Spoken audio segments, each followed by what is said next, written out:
On commence par une phrase, pas un slogan provocateur. On ne vit pas en démocratie, c'est factuel, parageur. On vit dans un régime où le pouvoir se délègue, où décider devient rare, concentré sous règle. Voter c'est pas trancher, c'est choisir qui tranchera. Puis leur laisser l'agenda, le tempo, les choix, le calendrier, la maîtrise, la capacité d'imposer des décisions qui organisent nos vies sans nous consulter. On appelle ça démocratie parce que le mot rassure. Mais derrière la promesse, la pratique se fissure. Le peuple autorise, puis se retire en silence. Le pouvoir devient métier, distance, sous apparence. Ce système n'est pas brutal, il est propre, poli. Il fonctionne sans heurts parce qu'il est bien construit. Ce n'est pas un abus ni un accident de l'histoire. C'est une logique stable devenue obligatoire. On vote mais on décide rarement. On choisit des visages, pas le chemin. La démocratie promise reste théorique. Quand le pouvoir réel devient technique, on nous dit c'est normal, c'est comme ça que ça marche. Mais décider à changer de camp sans qu'on le remarque, c'est pas le chaos, c'est l'ordre établi.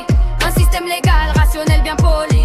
Regarde les chiffres froids, pas besoin de fiction. Un pays entier engagé par une fraction.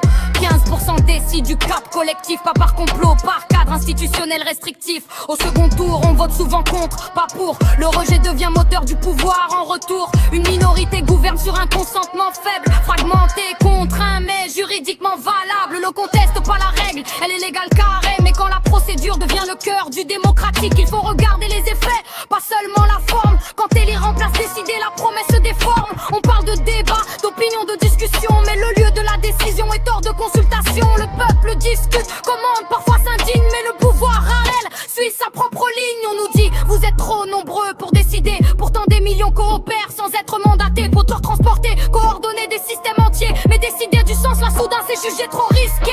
On vote mais on décide rarement. On choisit des visages, pas le chemin. La démocratie promise reste théorique. Quand le pouvoir réel devient technique, on nous dit c'est normal, c'est comme ça que ça marche. Mais décider à changer de camp sans qu'on le remarque, c'est pas le chaos, c'est l'ordre établi. Un système légal, rationnel, bien poli. Alors la question n'est plus juste institutionnelle, elle devient conceptuelle, presque essentielle.